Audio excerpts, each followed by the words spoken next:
Hello everyone. In today's class, we are going to read The Playing Ghost by Henrik Ibsen. This is a playing ghost.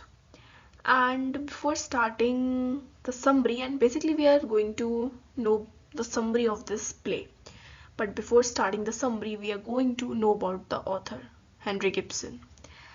And we need to know about the author to write a good answer in the examination.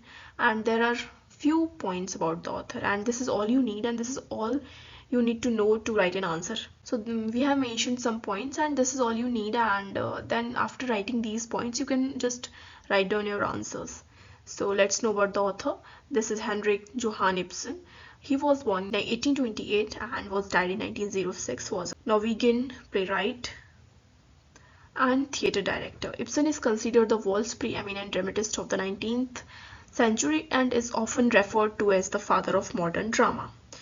He introduced theatrical realism but also wrote lyrical epic poems. His epic works include Ghost, the play which we are going to read, the summary of this play, and then An Enemy of the People and A Doll's House. This play which we are going to read as Ghost was published in the year 1881. Okay, so by knowing this about the author, let's begin to know the summary of this play, right?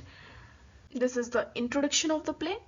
And written in 1881, Henrik Ibsen's thought-provoking play Ghost is a scathing critique of societal norms, morality, and the constraints of the past.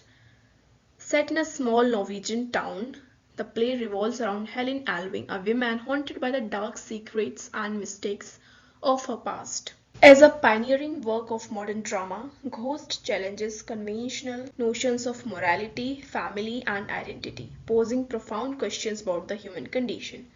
It means like there is a woman named Helen Alving, and in this play, she is haunted by the dark secrets, the secrets which she has in her past life, and the mistake which she made.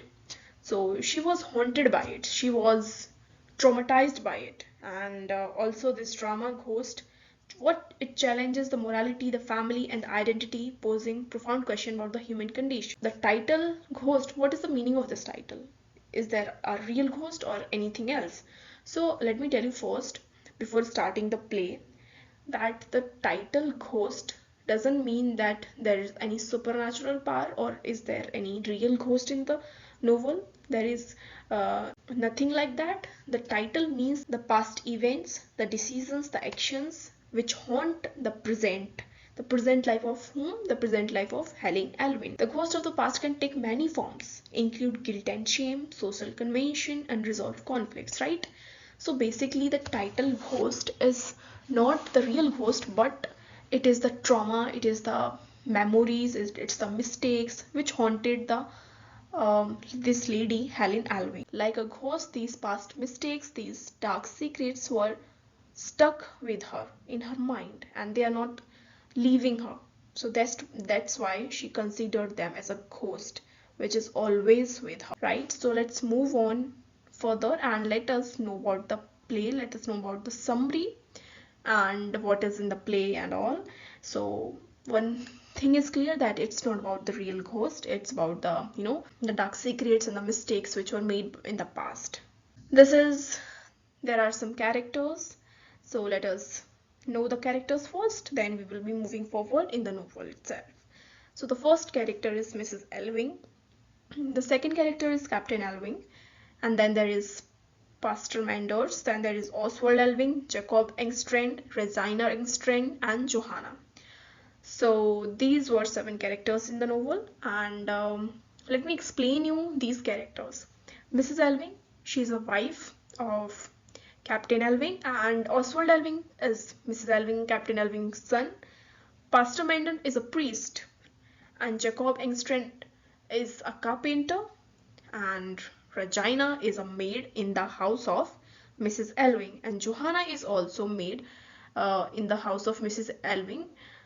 Okay, so let's move on. Basically, this is the story of Mrs. Elving and her family. Pastor Manders is also an old friend of Mrs. Elving. So this is the detailed summary of this play.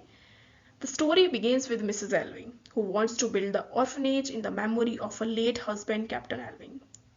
So, from this line, what we understand is Mrs. Elving's husband, who is Captain Elving, is died, and in the memory of her husband, she is going to build an orphanage, right?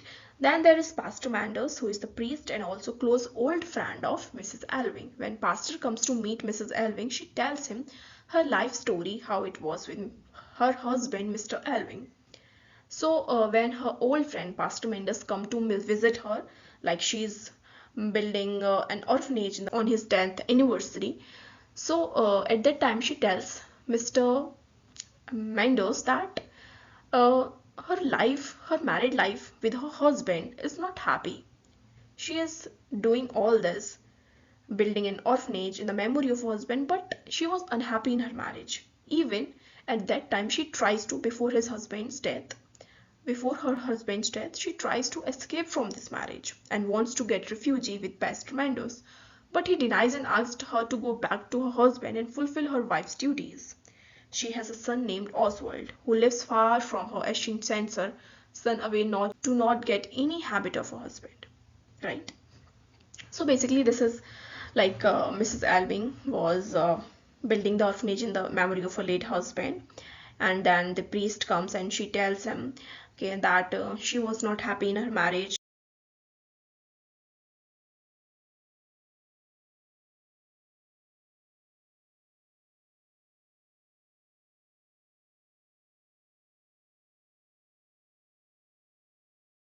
She also sends her son away from her abroad, not get the the habits of her husband. Why?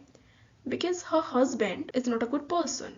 He has affairs. He has bad qualities. That's why she sends her son abroad for study. But a question rises in mind at this point, like why she is building an orphanage in the memory of her husband if her husband is that a bad person. This is all because what we have seen, like this is for the society. She doesn't want her son to be like her husband. The family's dark past is exposed when Regina, the maid, reveals that she is actually the illegitimate daughter of Captain Alvin and maid Johanna. The play ends with Oswald asking his mother for a fatal dose of morphine. Conclusion. The final scene shows Oswald and Mrs. Alving's son suffering from a severe attack of syphilis, which he inherited from his father. He asks his mother to give him a fatal dose of morphine to end his suffering, but Mrs. Alving is torn and unable to make a decision. The play ends with Oswald's crying for the son, symbolizing his desire for life, happiness, and freedom from his suffering. Meanwhile, Mrs. Alving is left to grapple with the consequences of her past decision and the bleak future that lies ahead. Overall, the conclusion of Ghost is a powerful commentary on the social and moral hypocrisies of the time and the devastating consequences of unchecked desires and secrets, right? And also we have seen Oswald is falling in love with Regina, and but after knowing that and also Regina is also in love with Oswald, but after knowing that he's her stepbrother, she just escaped from Mrs. Alving's home. And so this is the whole story about Ghost, and what we need to know is like this is the commentary on the social and moral hypocrisies of the time, that how a woman is unhappy in her marriage even though she has to be in that marriage only, and because of that decision her life is exploited, her son's life is exploited. This is all about this play, and the themes and more about this play we will be covering in the next video. And if you have any further queries, please do write in the comment section. Thank you.